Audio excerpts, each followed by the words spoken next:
Dude, I was barely getting by on some shots at WSOP. So I have to have a big autofocus box because like Oh, that's why you're using the big one, right? I saw that on your camera. You're using like a big ass square instead of the eye. No, because the eye's not good. It's not. Wow! Shout out to Sony. So that's why. No, for real. Actually, that's another kind. Should we just get into my next? Yeah, I guess so. Next thing. You want to talk about camera gear? I'm actually thinking about switching to Sony now. What is it called? FOMO. What is it called? FOMO? Yeah. Oh, the other thing, gas. Gas. I said cum. What's up, everyone? This is episode 3 of the Tethered podcast. I know we say thank you every time, but everyone's been contacting us, and man, thank you guys. Thank you for everyone listening. I got so many calls and messages. It was it's motivating, and thank you guys. Yeah, it's so awesome to hear all the input that everybody's given us. It's really nice. Yeah, you guys are giving us ideas to talk about too.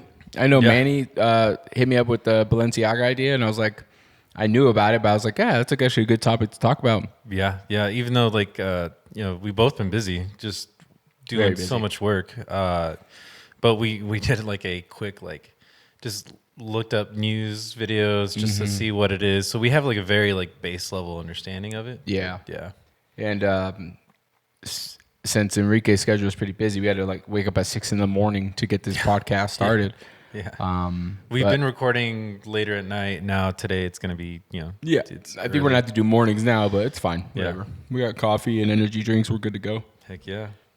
But we had a busy couple days with the gig you had. Yeah. You've been helping me out with should we drop names or just keep it vague, I guess? Yeah, I say vague because I definitely want to talk about the money and not money. Right? Yeah. If we're gonna do money, then for sure. So you had I definitely want to talk about the gig you did a couple days ago. It was pretty big. Yeah, for this company that we've both done a lot of work for over the years and stuff. I've been working with them since late 2018, and it started from you referring me to a dinner party for them, and it just kind of just went there from then on and stuff. But anyways, we just Antonio and I, Miguel, Nicole, we all just did a 14-hour day. It was a big shoot. Yeah, 14-hour day photo shoot for this company who hasn't had a photo shoot on this level since 6-7 years ago is what they were telling me. Yeah, it's been a while. Yeah, it's been a long time. They were really due for an update. Yeah, and honestly, so I've worked with that client for years. Way before me. Yeah, and I don't think I've ever done a shoot to that caliber, right? That big. Yeah. And that's kind of one of the things I want to talk about. Is how did you get them to agree to that big of a budget? Because that shit was huge, right? You had all of us on there. You paid us pretty well. You brought all the big guns, right? And I think that's something you definitely wanted to show for. So I want to know how you even got that brought up, and how'd you get that approved and finished it? Well, I do have to say, it's a bit of I guess if you think about in long term, I've not purposely, not consciously, I've been working up to having this maybe being on a relationship level with them. Ever since you got me in and all that stuff. I've been of course I'm really at work. I'm a really personable guy. It's I'm just making friends with everybody and just making sure everybody's happy. And it's part of my job too. It's not only am I just there to take pictures, but everybody's human. You got to have human connections with whoever you're working with. So you got to make them feel good too. Of course. And then it's a better work environment too. So it's it's just nicer. Yeah, you get to hang out with them. Yeah, and that too. I'm out on the road with these guys for weeks at a time, and it's just you got to. If you're having a bad time, you don't want to be on the road with somebody for 4 or 5 days. Yeah, yeah, exactly. But anyways, I just started getting linked up with the marketing director. She was, we were getting more and more in contact with each other, having more and more conversations, and I think she She actually was hitting you up a bit for some work and stuff, and then you're busy with your own stuff, and you kept telling her like, hit up Enrique, this and that, all that stuff. Because I was like trying to separate a little bit just to do up my personal stuff. Yeah, so she definitely knew of me, but she only knew of my photography for the one aspect that they have been hiring me for. Yeah. Not necessarily a whole photo shoot for like branding and ad work and all that stuff, like that level of like commercial level of work. So I think it's a bit of like a combination that I've been with the company for so long, and a bit of you as well, like recommending me to like, hey, keep calling Enrique, and but as far as the money side of it, I just kind of like went back to like, I've in the past I've bought like a Monty Isim's business of photography class. Yeah. I did not finish it. I only did a little bit of it because I was like busy on other stuff. But like, I didn't complete it in entirety. But I did get to join the Facebook group on there, and it was like, it's dope seeing people like ask questions like, how much should I charge for this? Is this a rate I should worry about? This and that. Even just like even in the field too. Like I feel so ignorant for not knowing, but I didn't know about travel rates, travel day per rates. diem and stuff. Yeah, not per diem, but like you should be charging for the day of traveling. Yeah, well, I mean, I guess it's not every company's travel day. I mean, I consider it per diem, I guess, but yeah, so like a travel day. You should be charging a half of your day rate on the day you're traveling because you're still on a plane. That's still a day of work you could not book. So that was you that we talked about earlier that you didn't know? Or was that Miguel? Running into Gino. Gino is the one who... Oh, yeah. So it was you. Just being in conversation with Gino, he brought it up and I was like, what? Yeah. So, mainly I just do it for international or... International. If I'm going East Coast too. Like if I'm traveling the whole day to New York or something. Yeah. And I have to like check in a hotel, then I'll charge too as well. There is some other stipulations I've heard, like if it's over 8 hours, right? Yeah. Like if you're traveling for more than 8 hours or 10 hours, then you charge a half day rate. Yeah. I'm like, if it takes a lot out of my day, I'm charging. If it's like, or if it's like a cool client, I'm cool about it. If I'm just jumping from here to LA, I don't care. Yeah, full rate. Yeah, right. So, but anyways, so through those classes and all that stuff, and then the portion of the class I took, not the whole thing. Yeah. But and then people I've met over the years, it's just like you charge. I charged for the lighting kit, the camera kit, the assistants. You charge for the gear, yeah. The gear, just like laying it out on the invoice and keeping it out. And all the editing, and then per images, how many images per editing rate and all that stuff. Like I worked out a certain number, and then the actually.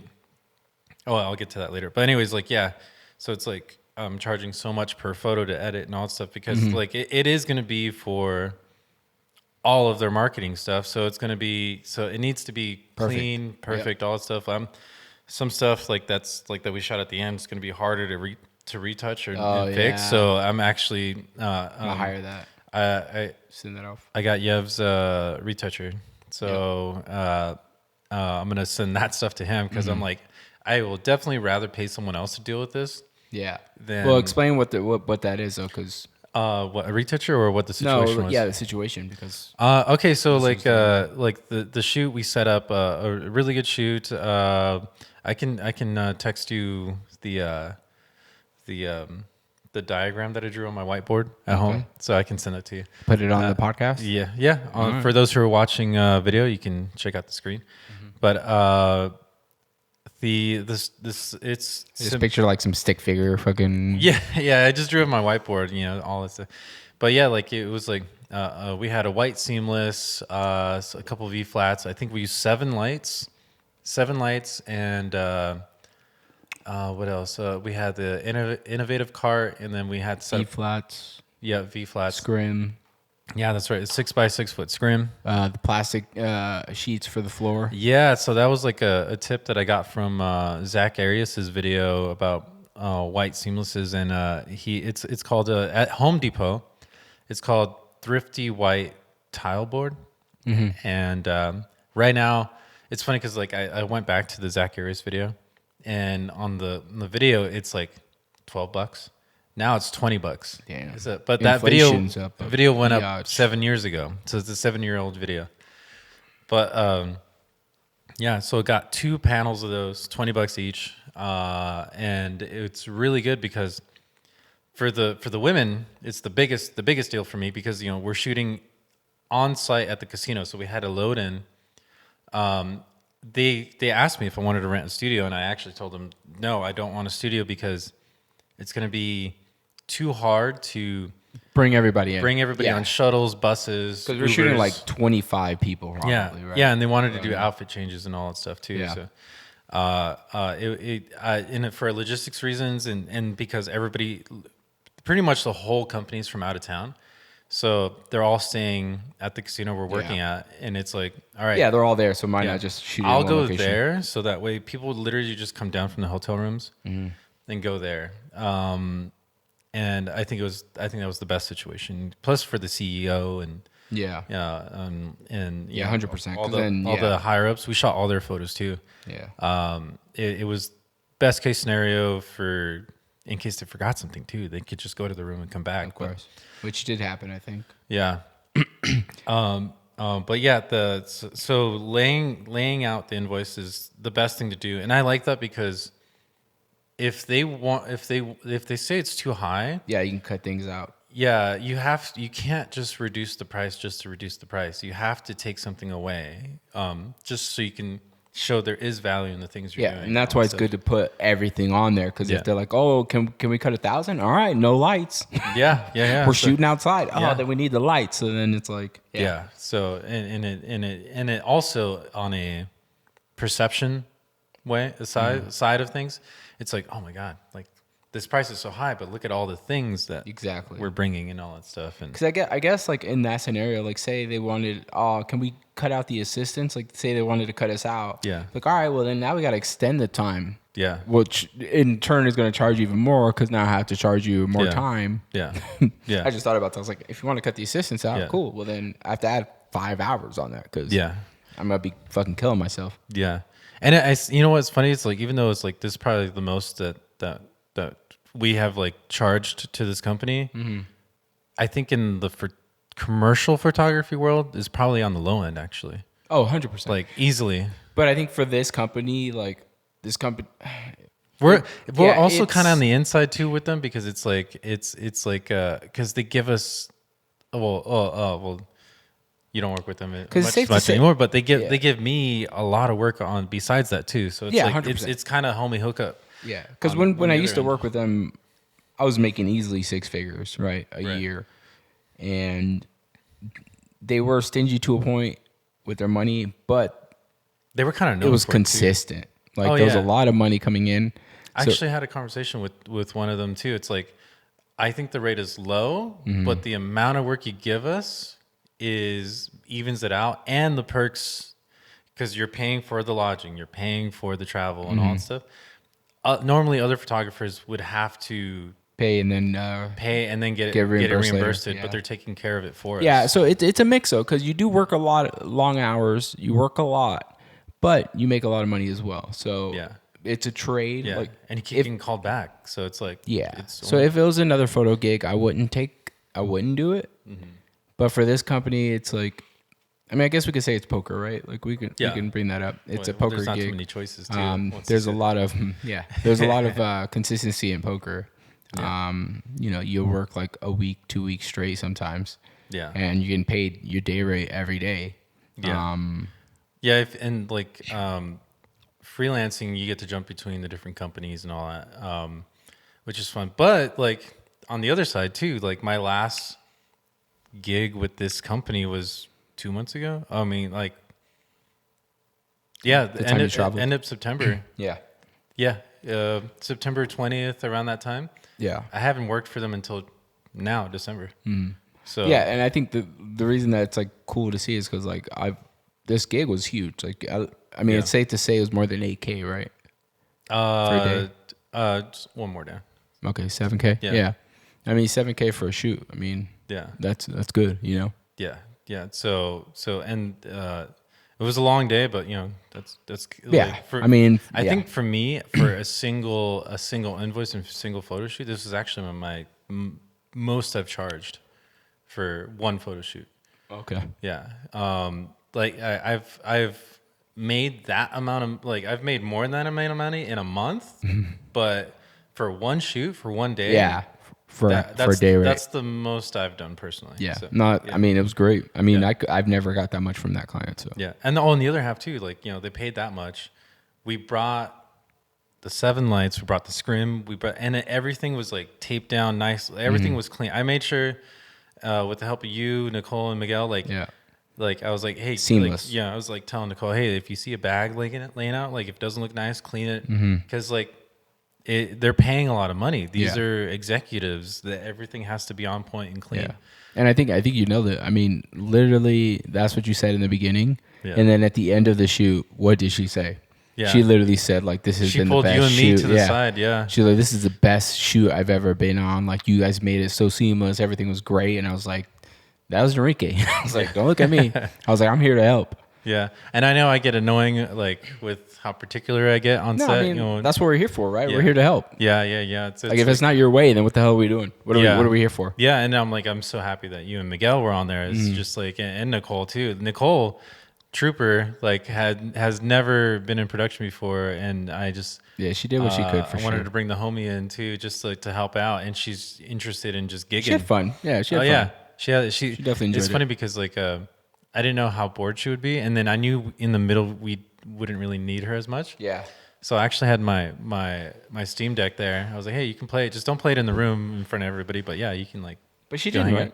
She didn't. She hung out the whole time. She's like, it was more fun just watching the shoot than it was to do that stuff. So she definitely enjoyed it. Yeah, she liked it a lot.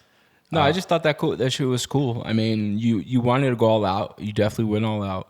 And the cool thing is you didn't have to pay a gear rental because everything you had was yours. Yeah. Right. I think you used you didn't use my Pro Photos, but you used Miguel's. Yeah. Oh, you used Pro Photos? Miguel doesn't have Pro Photo. No, but you used Miguel's Broncolor. Oh, I did. Yeah, that's right. Yeah. You used a Broncolor for the scrim. If we have any BTS, we could probably put it up of the lighting setup. Did you take any? I have a Instagram story that I did. Yeah, so we could probably post the Instagram story on the stream so you can see the light setup. Because I mean, you had 4 lights for the backdrop with the V flats covering, so there's no spill on the models. V flat had like double usage, I guess is how I want to word that, but it was flagging the lights from the subject, and then but like for the guys we'd flip to the black side, so it was negative fill, so we'd have a good shadow side, and then for the women flip to white, so it'd be more even flat light. Yeah, a nice little bounce. Yeah, so it's like, you know, just to be more complimenting on the women. I mean, I got that Westcott backdrop, right? The little one that's easy for travel. The X drop, yeah. Yeah, you showed me that. I got that. Now, because I mean, honestly, without like, I'm a V flat guy. Like, I love V flats. Oh, you're part of the reason why I really like. I knew about them. Is that why you got them? I knew about them, but I never like enjoyed them. Yeah, and they're so big and all stuff. And this is before V flat world was like a thing. Yeah, but is that the brand of the ones you have? Your shoot at the warehouse. Yeah. It's funny because like whenever I think about like making angles and compositions using V flats too, not only just as a modifier, but it's like I've made jokes in the past where it's like I have a V flat and I was like, oh, my shoot with Hardin where it's like the red backdrops and you see a V flat in the corner. It's just making a shape. Yeah, adding it into it. That day when I was shooting that, I was like, oh, this is some Antonio shit right now. Like, no, but that's kind of where I was getting. I was like, I got the Westcott thing because of you, and now I'm gonna get those V flats. And I want to get a scrim because I feel like that used to be my style, and then somehow I stopped shooting like that. Because I loved using diffusers, and I loved using V flats. Yeah, and I feel like that's all I needed: natural light, diffusers, and V flats. And now I don't do that anymore. And how we did the podcast last time, I was like, man, I really need to fucking start shooting again. I'll make an assumption. I think it's because of the type of work, traveling for poker. Yeah, it's all being indoor. super light, and then it's really guerrilla. It's super guerrilla. You have to be on the move. And when you were here, like in Vegas before, and then I'm sure in LA too, you were able to bring V flats, you were able to bring scrims, and all. You can't bring that shit on a plane unless you like, rent all this stuff out there. Pay for luggage on that. I mean, what are the ones you have? The foldable ones? Which one? The foldable V flats. V Flat World. Yeah, that's what it's called. Yeah, that's the company. This company is V Flat World, and they make a foldable. Yeah, it's so sick. It folds into quarters. Yeah, quarters. So it's a little square, and then you unfold it, and it has like little Velcro and tape. It's like 7 feet tall. Yeah, it's sick. It's 7. Yeah, I definitely want one. It's taller than us, right? Yeah. Yeah, and I'm close to 6, so I think it's 6.5, 7 foot tall. Mm-hmm. What's a scrim you have? It's Lastolite. It's Lastolite 6x6 foot scrim. I forget the exact name of it, but Manfrotto bought it, so it's all been rebranded as Manfrotto now. Okay, so yeah, because I think that's my next purchase is the B flats and the only thing that my gripe with that V flat though is like it's the plastic clips on it. When you're removing the clip, I've actually had a break when I'm putting it on, but usually when you're removing the clip, you got to be careful because it'll snap. And I have like broken clips on. I have like at least. Like, can you buy more? Maybe. It looks like you can. I haven't looked into buying spare parts yet, but actually I should now because I'm sure like some more broke off. Yeah. Yeah. So it's like, but it's collapses really small for a 6. You saw the blue case, right? Yeah. That blue case is where it lives. It's like a hard case, right? Well, yeah, like it's kind of a hard case. Yeah. Like, harder. Mm-hmm. Yeah. It's not a soft back, but yeah. It's handy. Like I've only used it a few times, but this shoot was perfect for it. Yeah, I love those shoots too. When you bring out all the lights, fucking scrims, V flats. It's a lot of fucking work, but it's. I mean, it's definitely my type. I love that stuff. Dude, I was so dead at the end of the day too. Just like, bro. Well, I think I fell asleep. Like some. Well, I didn't fall. So I not during the shoot. It was all over. Everybody had left. I couldn't sleep the night before, so I was dead. Yeah. During you were literally on 0 sleep. But I did well pretending that I didn't. Oh, dude, you looked good. And then I got like this a good picture of you too that I sent to you afterwards. Yeah, I didn't fucking look dead. It didn't. No, it looked fucking great. And then you're always great. So good with people. So and especially you knew everybody because you already worked with the company since like 2015, 2016. It was to the point where like Antonio can do this. I'm like, I'm Enrique. Yeah. I was like, I'm here helping Enrique. Yeah. They're like, oh, okay. Yeah. I was like, well, there was a few characters there that or their demeanor is more serious. Mm-hmm. But having you there and you already have the relationship. Correct. I know what you mean. You were able to get them to smile and kind of loosen up and stuff. Yeah. And like I felt like that's what I was there for. You know what I mean? Yeah. To help them smile. No. I don't know if you noticed, but I didn't put Miguel on the computer to Digitech. Oh yeah. And I had you up front with me so that you could be closer to the people and stuff. Mm-hmm. I didn't say this to you guys, but I just knew this would happen. It made sense, though, because I was able to talk to the models and make them laugh and be comfortable. Yeah. And they all like they saw you, Antonio. Mm-hmm. Shout out to Kathy, looking like a model. Yeah. Sheesh. Yeah, Kathy with her first kid, huh? Yeah. Crazy. Congrats, Kathy. She gave me shit for, I guess I was the first person to know, and I thought I was the last. Yeah. Right? Yeah. I was like, damn, no, she didn't tell me. No one told me. I was like, that's fucked up. Yeah. And then I text you. Yeah. And I guess she had told nobody for like 8 months. I noticed the text, but I didn't say anything back. I was like, huh? I was like, should I have known? But she like legit kept it secret. Yeah. And then I was the first to know by accident. Somebody else made a comment to her yesterday. It was like, I think they were like kind of like joking about stuff, like fighting over something. Mm-hmm. And then the other person goes, "Well, that's what you get, Kathy, for keeping your pregnancy secret." For like, it's like, it was funny. But anyways, what was like another thing we were gonna get into about that? Or is that's pretty much talked about? I think so, yeah. I mean, overall, it was a great shoot. I mean, you did what you wanted. We woke up at 5:30, got everything set up. We got there. Yeah, you got there at 6:30. I got there at 7 because my Uber. Yeah, that's no big deal. Yeah, like, oh, dude, okay, this is another thing, too. It's like even for like regular shoots, too, having an assistant so helpful. Even if you don't, if you could do the shoot on your own, if you can work into the budget, like bringing at least one more person, bro, so much easier. So much easier. And then like, because like 3. Originally it was just supposed to be 2, And actually, on the invoice, it's only 2. Oh, no way. Yeah, but Nicole, she wanted to work, and then she's such good friends with me. I was like, all right, I'll bring you in. I was just gonna pay her out from practically my pocket from a different part of the budget. I was gonna pay her out from that. Yeah, and dude, I was like, I'm so glad that I threw Nicole in at the end, because I definitely needed both of you guys on set. And then with Nicole being able to like handle the other stuff that we couldn't do. Yeah. So, like even like little things of like having an assistant there to even just go get food, to go get water, this and that, like change out batteries, change out batteries, everything. Yeah. So like meanwhile, like you're helping me out with whoever's on set, Miguel's lighting and stuff. Miguel's checking out and it was so good to have Miguel like images. Miguel like might have felt like he was like annoying me, but sharp. Yeah. Oh, that one's soft. Yeah. Maybe he didn't need to say it every single time. Yeah, he was saying it super loud though too. Yeah. That one's super soft. Yeah, I know. It's soft. Yeah. So like don't let the whole room know I'm fucking up right now. Miguel, those were all soft. Yeah. Soft. Those last 3 fucking sucked. Soft. Soft. Horrible. Those shots are horrible. Yeah.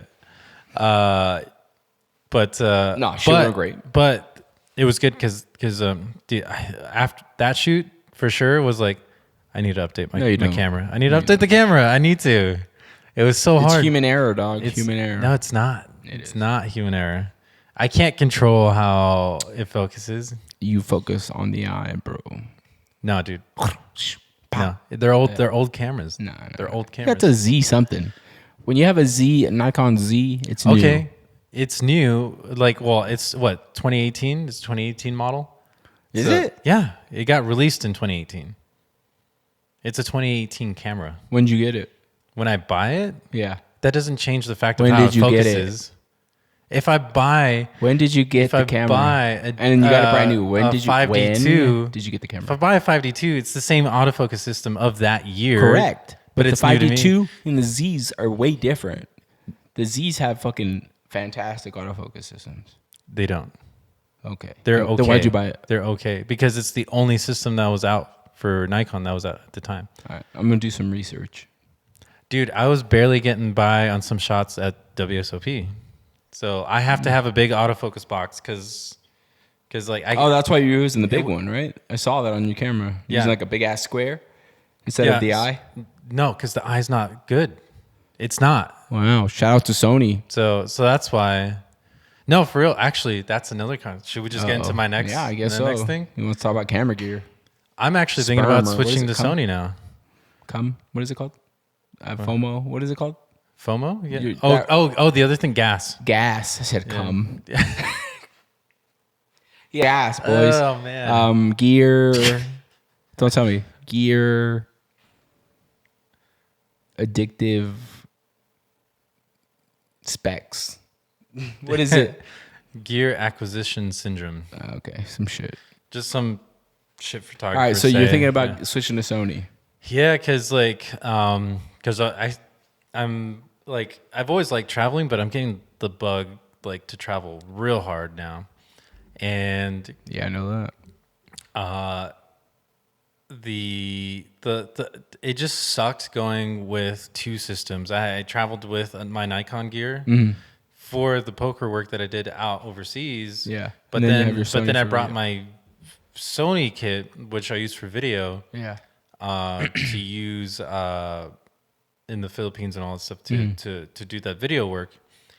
And dude, my bag was so heavy. It was so much work and all that stuff. I would because you're carrying 2 bodies and then 2 different lenses and shit. Yeah, like 2 of everything, the sound equipment too for the video and all that stuff. And it was just too much. And so A1? I think at least one A1. Yeah. Because I already have an FX3. Yeah. Or then just get an A7R, whatever. Or yeah, A7R. That's true. I don't need the A1. But the A1 is nice. I would just get an A1. Well, I would go for the one that has the best autofocus, personally. A1? I think so. Because I'm not too up to date on my specs, but I was hearing the Ace 7 R4, R4 or 4. I don't know. I don't know the Sony bodies yet, but yeah, it has really good autofocus. Yeah, I mean, this A1 is insane, bro. Because I would at least get one body that's like the best autofocus, and then because like the reason I have a Z6 and a Z7, Z7 is my high resolution stuff. Yeah, and then the Z6 it has like just slightly better, faster autofocus, and that's why I got the two. Because like when I shoot the events, I actually shoot with both cameras, but I put the Z7 on the 24, 25 megapixel setting rather than the full 47. So if you're watching the video, this is shot with the A1, and majority of the time I have it on eye focus, eye tracking. Yeah. What is it? Yeah. Eye some shit. Yeah. Eye tracking. Eye some shit. I have it on eye some shit. All the time. So I literally don't even tap or anything. I just hit record, and it's literally tracking our eyes. It's the ISS. So if we're out of focus, then I'm gonna delete this whole podcast. Yeah. Defeats the purpose.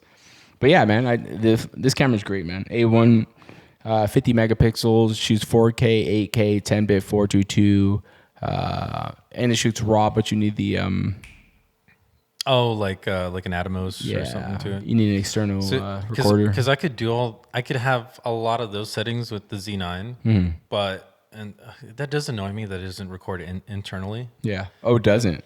Oh, you have to add for like the 10-bit and all that stuff. Gotcha. Like, yeah, it doesn't do it internally, which is annoying to me. Yeah, this camera's a beast, man. But the autofocus on it looks sick. It looks really good. But like I saw like how I get with the videos and stuff. Yeah. That the Sony and Canon have like slightly better eye autofocusing than the Nikon's flagship. But then this person also has another good point. These are the flagship cameras. Any of these are fucking like they're beasts top in the field. Yeah. Yeah. Of course. This is being nitpicky between the flagships. But I was getting very frustrated during the shoot we had because I was using my Z6 version 1. And soft. You would hear me. Soft. No, but wouldn't you like soft? Did you notice the times that I had to be like, oh wait, hold on, camera. Oh yeah, it wasn't tracking low light, right? No, and then I didn't think that room was that dark. It wasn't. I feel like the camera should have been having an easier time. But you are shooting because remember you have the strobe. You're shooting with the trigger, and you're shooting at like f8. So the camera's seeing everything super dark. No, it's not. It's because it's not because it doesn't close down to f8 until you shoot. It's just doing the preview like. Oh, your preview showing dark. No, isn't it? Yeah, your preview on the camera is dark. No, because the aperture in the camera is going to be wide open until you shoot. Then it closes down. But your preview is showing it dark, right? So when it's previewing, it's showing it. I don't have the preview on. Like I don't have like the actual settings preview on. Oh, I thought your screen was dark when I saw it. No, Damn. No, it wasn't. So it's a problem. Yeah, because you were having issues tracking for sure. And like that's where like okay, so that's like this is the thing I guess I didn't talk about in another episode. I had an idea of talking about, but it was like, when do you update your gear? Like when do you? That's like when it starts getting in the way like that.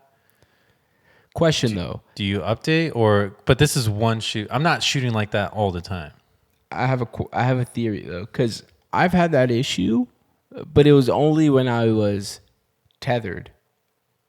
I don't think tethering has to do anything of like how it autofocuses. But it wasn't. So my issue was it doesn't let me take a picture sometimes. So I would different. Focus. That would be a I tethering would focus, thing. and then it wouldn't let me take the picture, and I'm just like sitting there. And I'm like, I'm sorry, and I had to like fucking. But it was autofocusing, right? Yeah, if I remember correctly. Yeah. So yes, it is a tethering issue. Because like I think I have the setting on my camera. But the podcast is great. What? The podcast is great. Is great. Tethered podcast. Oh yeah, yeah. But because like on my Nikons, I have it set so it doesn't shoot if it doesn't have anywhere to go. Because Because then and I need a. Yeah, because it happened to you a lot during the shoot. It was happening a lot, which and they were just standing there smiling, and you'd be like, "Oh, I'm sorry, hold on, give me a second." Yeah. I mean, it didn't happen that much. It happened like that much. But imagine a shoot though with like, because I've helped you on shoots where it's like instant. A celebrity.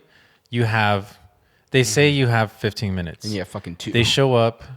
Hey, we have to be out of here in 5, and then they actually leave in 2. Those are the worst. Yeah, so it's like you think you have 15. They show up with 5 minutes left, and then they leave 2 minutes in. Yeah. So and they're not happy or something. And they're not Something's happy. going on with their life. So that happens so much. Like, and imagine like that cable giving you that kind of problem during that situation. Yeah, that would be. So actually talking to a Digitech on a recent shoot that I was assisting on was telling us about this cable that it is expensive, but a guy who himself is a Digitech just went out and started making his own cables that actually has repeaters built in, so you don't signal lose, repeaters to within the cable, so that the connect all the time. Good. He built it. Built it himself. Yeah. Because Tethered has the cables. They have connectors too, but it's just one, right? Like you have to buy an adapter adapter that connects to the repeater and all that stuff. It's just like one. It's funny because piece. like I thought Tether Tools was a really good company. Yeah. Like and it's presented that way. But talking to the Digitech and like learning about what the Digitech community looks at, they're like, no, they're actually really bad cables. They're not that good. And I was like, because they are kind of like regular cables. Yeah, they're just there's meant USB-C for tethering, cables. but they're pretty basic in that extent. And then they just have like that connector, right? What is it called? The repeater, he said? Yeah. Which like I do own Tether Tools. Yeah, same. Like the repeater one that you plug in, and then you put like a little power source into it. Yeah, it's weird. Yeah. It is a weird thing. Because it's like, I guess like anything longer than 15 feet, the signal could be dropped or lost. Mm-hmm. And it happens a lot, Yeah. So that's why the repeater is a good thing. So it's just a Digitech who like knows what he wants, built his own cable, just went out and did it. Yeah. And I think it's called LVNA, something like that. That's the cable? That's the cable. And I think he says, even though it's LVNA, I think he calls it Luna. I'm just gonna have that in the search for later. Yeah. Oh, Luna cables. Is that it? Here, click on it. Award-winning Canadian. It should be a red cable. Yeah, I think that's it. Oh yeah. No. That's for music. That's the music one. Award-winning Canadian audio company with an ion stability. Luna cables boost wide range of end cables. Did you put VNA? Yeah, I put LV. Okay. LVNA. Put Digitech or something like that, or Digi something. Oh, dude, one thing that I did not get to Luna do. cable's still showing up. Yeah, I mean, it could be still. I had to look for it. You said it's a red cable? Red cable with repeaters, but that's not it. Well, whatever. We'll look for it later. Yeah, I'll bring it up. But yeah, I mean, I feel like because I mean, also we did mess up as well, because that all could have been avoided if we had the constant light on brighter, right? Oh, so we did mess up. So I mean, I forgot about that. Yeah. So I forgot. Like, you know what? When you're in the moment, you're working fast sometimes too. Oh, I know. Yeah. Like, it was just the key light that I had right next to their face. Had the modeling light on, but I didn't realize I had the modeling light on for what's called proportional, where it makes the brightness of the modeling light to the same level of the power you're shooting at. Yeah. Instead of just it being full, and it was. Yeah, so we had it on, and we figured it out halfway through the last person. The last model, yeah. And so the light wasn't bright, but we thought it was on full. And that's the reason Enrique was having trouble focusing or, shooting. Yeah, my shooting went a lot smoother, right? And then once we put it on full. So, I mean, do you really need a new camera, right? I think it was just human error on our fault. Yeah. All right, next topic. Yeah, let's talk about this one. All right, so let's talk about Balenciaga. Now that we know you don't need a new camera. Right. Yeah, so my buddy, one of the listeners, Manny, hit me up. He's like, oh, you guys should talk about the Balenciaga thing. And I was like, oh, that's actually a good idea. Because if you guys don't know, Balenciaga had a shoot with kids holding these teddy bears with it had like a BDSM like straps themed, on the bears and all that stuff. So the whole editorial had like just these little hints and clues of like child pornography, sexualizing children. All stuff. There was a book of what's child mortem. What is it called? Children. It was a book from an artist who's known for making art with children castrated children. Castrated children, yeah. And something else, which I didn't know that. I was like, whoa, that's so there's heavy. just a bunch of absurd shit in it. Initially, when I saw the pictures, I was like, okay, it is weird. It's a kid holding a bear, but I don't... Yeah, that's not bad. I didn't think that was like... I'm like, okay, that's risque, but like that's not... Yeah, I don't think that's that crazy. But then when they showed... One of the shoots had a document of child pornography. Yeah, the legislation or whatever. Yeah. I was like, oh, that's really not good. The court papers. And then the artist thing too. It's like... Yeah. So there's just so many things wrong with that. Yeah. So like the initial of just seeing the kid with the bear, I was like, okay, I can see why people could complain, but it's not as bad as what they're making it. But the other stuff like the legal document and the artist, I was like, oh, okay, this is bad. And Balenciaga saying they had no idea. And this is where I think coming from us, we shoot with all these companies, like not these companies, but we shoot with big companies all the time. Yeah. That have similar processes of approval. There is no fucking way they didn't know. Yeah. Bro, we can't pass anything through them. Like they look at every single thing. They look at every single image. They make sure everything is on point. There's like 30 people on set making sure everything looks good. Set designers, everything. The art department, whatever the heck you want to call it. But they should be in trouble for lying. They knew exactly what the fuck they were doing. It's like, because when they said that part, like when Balenciaga was like, oh, it just like got whatever, like it just went through, I guess. Yeah, the agency did it and we didn't know about it. Yeah, it was...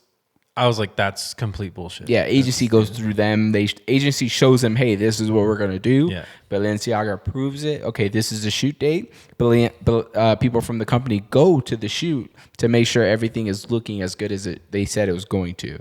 So they knew all the steps, I'm pretty sure. You worked bigger clients than me, too. So it's like... They know. Like, yeah, they look at everything. Like, even the soccer player you shot too. I'm sure like things were being scrutinized and all that. Everything, right? Yeah. They looked at like the shoot we did with Western Union. Yeah, that was like how many people were on set? Like 100 people. It was insane. It was huge, and they knew everything. They knew everything we were doing. Yeah. They made sure. Remember, we shot a photo of him looking through the phone. Yeah. They made sure it was a right phone. Right they looked angle. They knew everything. Yeah. They're like, all right, it needs to be this phone.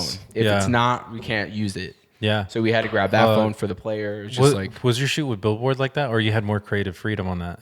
Billboard, I had people on me. Yeah. Oh, you did? Same thing. It was like, well, which one? The one I assisted recently or the one I shot? With I think you shot alongside with Dalton. Yeah. So that one, they were there too. But I mean, it was kind of more like everything was already set up. Yeah. But they knew. Yeah, everything was already set. So it was already okay. Well, then there you go. It's you still have people. Mm-hmm. Yeah, exactly. They're still looking through it and improving and all that stuff. Yeah. So Billboard, Western Union, Shark Tank, like all these gigs, everyone knows what's going on. Yeah. There's no like. I mean, I guess the biggest fuck up, which is still a mystery. I think it was Game of Thrones, the Starbucks cup. Oh, that's just was that marketing or did? No, that's not marketing. Insane. That's one of the biggest fuck ups I've ever seen. But movies have things like that not all the time, but like. But that's what I'm saying. Like for it to pass through so many people, and not one person saw it. Okay, that's insane. Do you think it's a thing of like we're so used to seeing Starbucks and the Starbucks cup that every editor that touched that scene, was like didn't see just like they saw it, but then it didn't register, right? And if you guys don't know what we're talking about, it was an episode on Game of Thrones. I think they took it out already. But, I think they went back and took it out already. Yeah. It made it all the way to the show on TV to where they're sitting at a table talking on the show and there's a fucking Starbucks cup in there and no one saw it. it literally showed up on TV and someone took a photo of it or screenshot and and then the director got a big fat check from Starbucks. Probably, yeah, it's like all planned. Right. So right. I mean, viral marketing. Yeah, those fuck ups are the ones that are like crazy. That Starbucks scene, this Bear Balenciaga thing, I think is like they knew it, they fucked up, and they didn't apologize. Do you think it's a what's the saying goes? Ask for forgiveness, then permission. Yeah.